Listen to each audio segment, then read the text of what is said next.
ధైర్యం ఉంటుంది సార్. ఉంటే వెళ్ళిపోయా స్వామి ఎంతో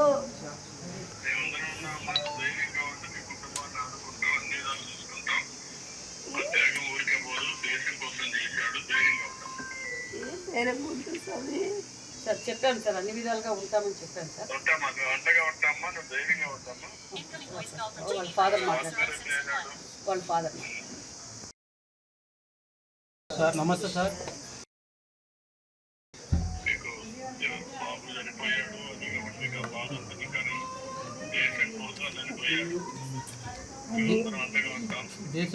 దేశం కోసం చనిపోయాడు సార్. కానీ మేము అనాథలు అయిపోతాం సార్. ఉండే కూడా సార్ ఇద్దరు ముగ్గురు ఉంటే బాధపడినా సార్. ఏం చేయాలి?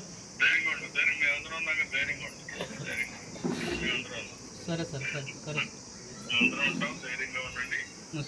ఒకసారి కొన్ని జరగాల్సినట్టు జరుగుతాయి. జరిగినప్పుడు అందరూ ధైర్యంగా ఉండాలి.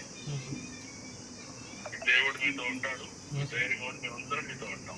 సరే మీరేం అన్యాయం పడుతుంది ధైర్యంగా ఉండాలి. సరే మీ త్యాగాలకి ధైర్యంగా ఉండి మేము అవసరం. సరే ఏం అవసరమైనా మీరు నా దగ్గరికి రావచ్చు. ఏమ్మా మిగతా రేపటి రోజు ఇక్కడికే మీ బాబుని కూడా ఇక్కడికే తీసుకొచ్చి అందుకే ఇక్కడి నుంచే ఘనంగా ప్రభుత్వం లాంఛనాలతో చేస్తాం కదా.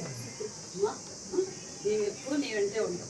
జమ్మూ కాశ్మీర్ సరిహద్దుల్లో విధులు నిర్వహిస్తూ గత రాత్రి పాక్ చొరబడుదారులను అడ్డుకునే క్రమంలో జరిపినటువంటి ఎదురు కాల్పుల్లో మరణించిన మురళీ నాయక్ కుటుంబ సభ్యులతో సీఎం చంద్రబాబు గారు ఫోన్లో మాట్లాడి వారికి ధైర్యం చెప్పారు.